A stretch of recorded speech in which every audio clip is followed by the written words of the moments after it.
Au terme de 5 heures de discussion à huis clos, les chefs d'État et de gouvernement de l'EAC et de la SADC ont pris une série d'importantes décisions avec effet immédiat, de décisions qui répondent à l'urgence humanitaire et aux besoins pressants d'une désescalade.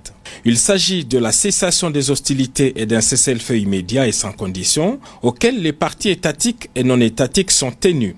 La réouverture de l'aéroport de Goma et des principales voies d'approvisionnement terrestre et lacustre permettant l'acheminement de l'aide humanitaire.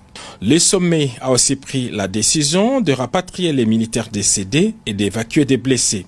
Le sommet de Dar es Salaam a en outre décidé de l'élaboration d'un plan de sécurisation de la ville de Goma et des zones environnantes. À ce sujet, les chefs d'état-major des armées de l'EAC et de la SADC se sont donné rendez-vous dans 5 jours pour vérifier l'application et la mise en œuvre de décisions prises. Par ailleurs, le sommet EAC-SADC a décidé de renforcer la coordination de la complémentarité structurelle des processus de Nairobi et de Luanda. Les sommets conjoints de Dar es Salaam a pris la décision, en consultation avec l'Union africaine, d'ajouter des facilitateurs supplémentaires venant même d'autres régions d'Afrique pour aider à la fusion de 2 processus. Le sommet a décidé de la relance urgente des négociations et dialogue avec toutes les parties étatiques et non étatiques, y compris les M23, dans le seul cadre des processus de Luanda et de Nairobi. Plus précisément, le sommet a exigé la fusion des 2 processus en un seul. Le sommet de Dar es Salaam a appelé à la mise en œuvre du concept d'opération du plan harmonisé de neutralisation des FDLR et la levée des mesures défensives du Rwanda, ainsi que le désengagement des forces du territoire congolais tel qu'est prévu par les processus de Luanda. Le sommet a décidé de tenir une réunion conjointe des ministres des 2 blocs dans les 30 jours